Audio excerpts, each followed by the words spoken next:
scurry among the palace servants when orders were received from the queen that a 24-foot giant must be seated with her majesty in the great ballroom within the next half hour. The butler, an imposing personage named Mr. Tibbs, was in supreme command of all the palace servants, and he did the best he could in the short time available. A man does not rise to become the queen's butler unless he is gifted with extraordinary ingenuity, adaptability, versatility, dexterity, cunning, sophistication, sagacity, discretion, and a host of other talents that neither you nor I possess. Mr. Tibbs had them all. He was in the butler's pantry sipping an early morning glass of light ale when the order reached him. In a split second, he had made the following calculations in his head. If a normal 6-foot man requires a 3-foot-high table to eat off of, a 24-foot giant will require a 12-foot-high table. And if a 6-foot man requires a chair with 2-foot-high seats, and a 24-foot giant will require a chair with an 8-foot-high seat. Everything Mr. Tibbs told himself must be multiplied by 4. 2 breakfast eggs must become 8. 4 rashers of bacon must become 16. 3 pieces of toast must become 12, and so on. These calculations about food were immediately passed on to the Monsieur Papillon, the royal chef. Mr. Tibbs skimmed into the ballroom. Butlers don't walk, they skim over the ground, followed by a whole army of footmen. The footmen all wore knee breeches, and every one of them displayed beautifully rounded calves and ankles. There is no way you can become a royal footman unless you have a well-turned ankle. Remember that. It is the first thing they look at when you are interviewed. Push the grand piano into the center of the room, Mr. Tibbs whispered. Butlers never raised their voices above the softest whisper. 4 footmen moved the piano. Now fetch a large chest of drawers and put it on top of the piano, Mr. Tibbs whispered. 3 other footmen fetched a very fine Chippendale mahogany chest of drawers and placed it on top of the piano. Yeah. What's a sting? All right, we'll get to that. That will be his chair, Mr. Tibbs whispered. It is exactly 8 feet off the ground. Now we shall make a table upon which this gentleman may eat his breakfast in comfort. Fetch me 4 very tall grandfather clocks. There are plenty of them around the palace. Let each clock be 12 feet high. 16 footmen spread out around the palace to find the clocks. They were not easy to carry and required 4 footmen to each one. Place the 4 clocks in a rectangle 8 feet by 4 alongside the grand piano, Mr. Tibbs whispered. The footman did so. Now fetch me the young prince's ping-pong table, Mr. Tibbs whispered. The ping-pong table was carried in. Unscrew its legs and take them away, Mr. Tibbs whispered. This was done. Now place the ping-pong table on top of the 4 grandfather clocks, Mr. Tibbs whispered. To manage this, the footmen had to stand on stepladders. Mr. Tibbs stood back to survey the new furniture. None of it is in classic style, he whispered, but it will have to do. He gave orders that a damask tablecloth should be draped over the ping-pong table, and in the end it looked really quite elegant after all. At this point, Mr. Tibbs was seen to hesitate. The footmen all stared at him, aghast. Butlers never hesitate, not even when they are faced with the most impossible problems. It is their job to be totally decisive at all times. Knives and forks and spoons, Mr. Tibbs was heard to mutter. Our cutlery will be like little pins in his hands. But Mr. Tibbs didn't hesitate for long. Tell the gardener, he whispered, that I require immediately a brand new unused garden fork and also a spade. And for a knife we shall use the great sword hanging on the wall in the morning room. But clean the sword well first. It was last used to cut off the head of King Charles I, and there may still be a little dried blood on the blade. When all this had been accomplished, Mr. Tibbs stood near the center of the ballroom, casting his expert butler's eye over the scene. Had he forgotten anything? He certainly had. What about a cup of coffee for the large gentleman? Fetch me, he whispered, the biggest jug you can find in the kitchen. A splendid 1-gallon porcelain water jug was brought in and placed on the giant's table beside the garden fork and the garden spade and the great sword. So much for the giant. Mr. Tibbs then had the footman move a small, delicate table and 2 chairs alongside the giant's table. This was for the queen and for Sophie. The fact that the giant's table and chair towered far above the smaller table simply could not be helped. All these arrangements were only just completed when the queen, now fully dressed in a trim skirt and cashmere cardigan, entered the ballroom holding Sophie by the hand. A pretty blue dress that had once belonged to one of the princesses had been found for Sophie, and to make her look prettier still, the queen had picked up a superb sapphire brooch from her dressing table and had pinned it on the left side of Sophie's chest. The big friendly giant followed behind them, but he had an awful job getting through the door. He had to squeeze himself through on his hands and knees with 2 footmen pushing him from behind and 2 pulling from the front. But he got through it in the end. He had removed his black cloak and got rid of his trumpet, and was now wearing his ordinary, simple clothes. As he walked across the ballroom, he had to stoop quite a lot to avoid hitting the ceiling. Because of this, he failed to notice an enormous crystal chandelier. Crash went his head right into the chandelier. A shower of glass fell upon the poor BFG. "Gung, hummers, and bog swinkles," he cried. "What was that?" "It was Louis XV, the queen said, looking slightly put out. "He's never been in a house before," Sophie said. Mr. Tibbs scowled. He directed 4 footmen to clean up the mess. Then, with a disdainful little wave of the hand, he indicated to the giant that he should seat himself on top of the chest of drawers on top of the grand piano. "What a fizz-whizzing, flush-bunking seat," he cried. "I is going to be bug as a snug in a rug up here." "Does he always speak like that?" the queen asked. "Quite often," Sophie said. "He gets tangled up with his words." The BFG sat down on the chest of drawers piano and gazed in wonder around the great ballroom. "By gumdrops," he cried, "what a spliffing wopsy room we is in. It is so gigantuous, I is needing bicirculars and telescopes to see what is going on at the other end." Footmen arrived carrying silver trays with fried eggs, bacon, sausages, and fried potatoes. Yummy. At this point, Mr. Tibbs suddenly realized that in order to serve the BFG at his 12-foot-high grandfather clock table, he would have to climb to the top of one of the tall step-ladders. What's more, he must do it balancing a huge warm plate on the palm of one hand and holding a gigantic silver coffee pot in the other. A normal man would have flinched at the thought of it, but good butlers never flinch. Up he went, up and up and up, while the queen and Sophie watched him with great interest. It is possible they were both secretly hoping he would lose his balance and go crashing to the floor, but good butlers never crash.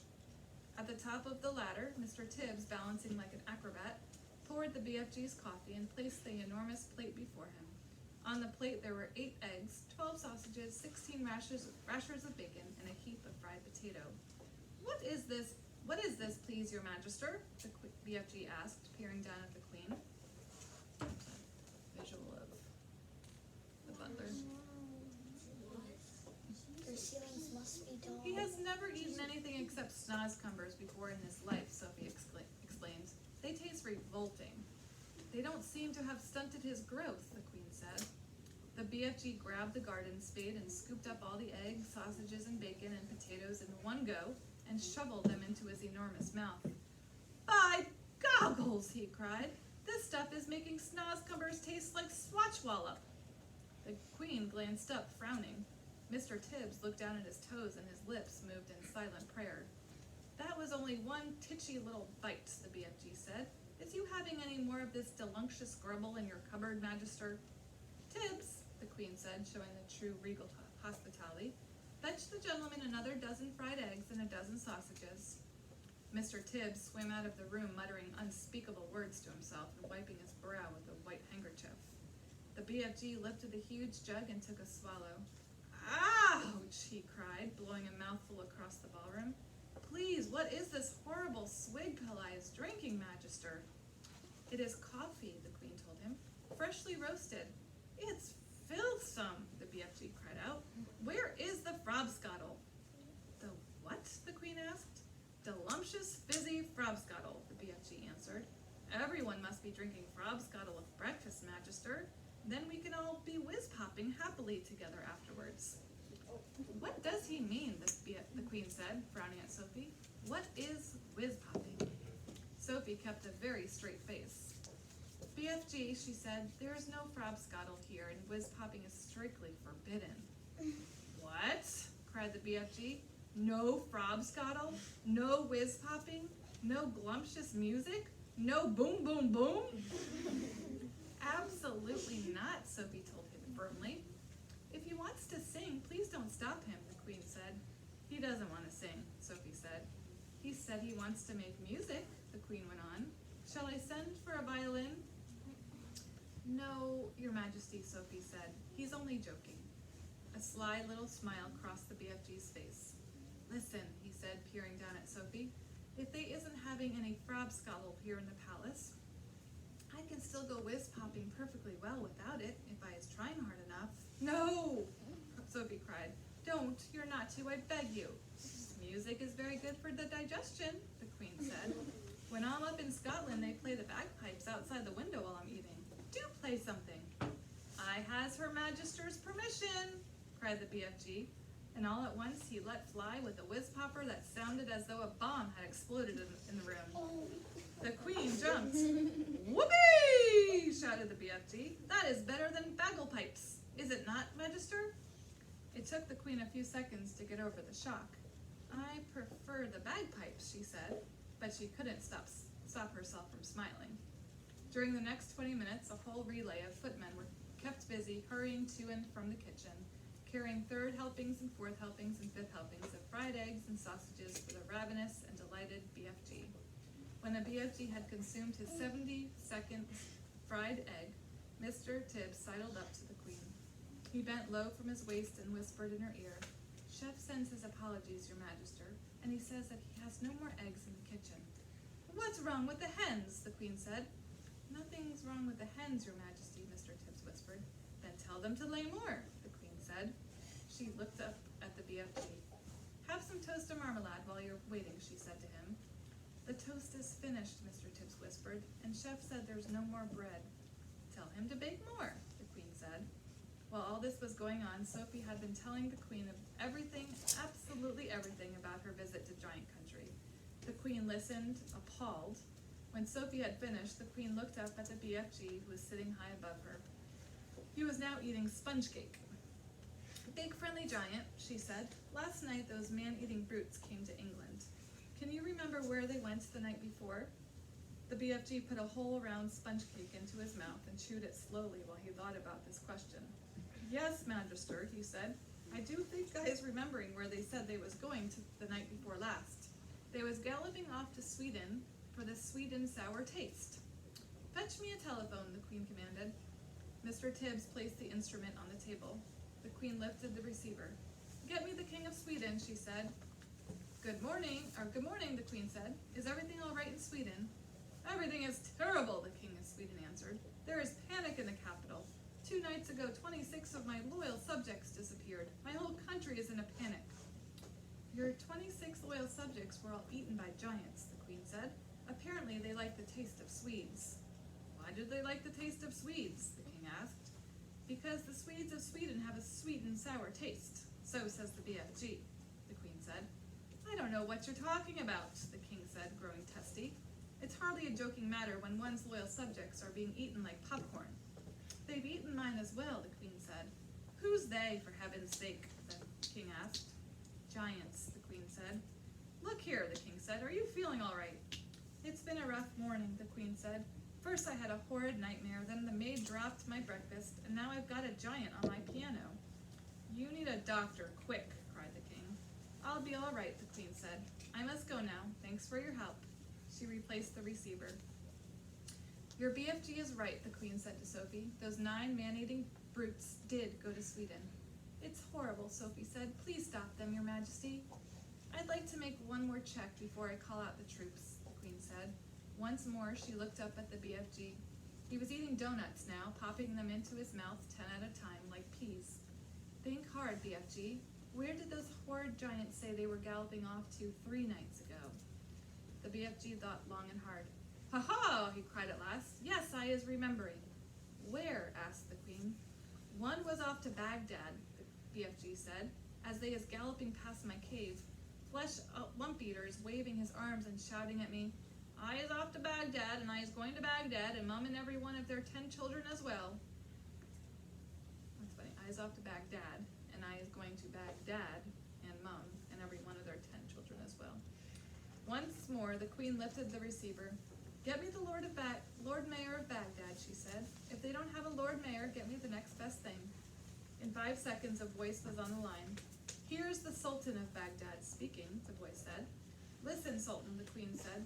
Did anything unpleasant happen in your city 3 nights ago? Every night unpleasant things are happening in Baghdad, the Sultan said. We are chopping off people's heads like you are chopping parsley. I've never chopped parsley in my life, the queen said. I want to know if anyone has disappeared recently in Baghdad. Only my uncle Caliph Harun al-Rashid, the Sultan said. He disappeared from his bed 3 nights ago, together with his wife and 10 children. There you is, cried the BFG, whose wonderful ears enabled him to hear what the Sultan was saying to the queen on the telephone. Flesh lump eater did that one. He went off to Baghdad, and Mum and all the little kiddies. The queen replaced the receiver. That proves it, she said, looking up at the BFG. Your story is apparently quite true. Summon the head of the army and the head of the Air Force immediately. Yay. All right, hit the red button.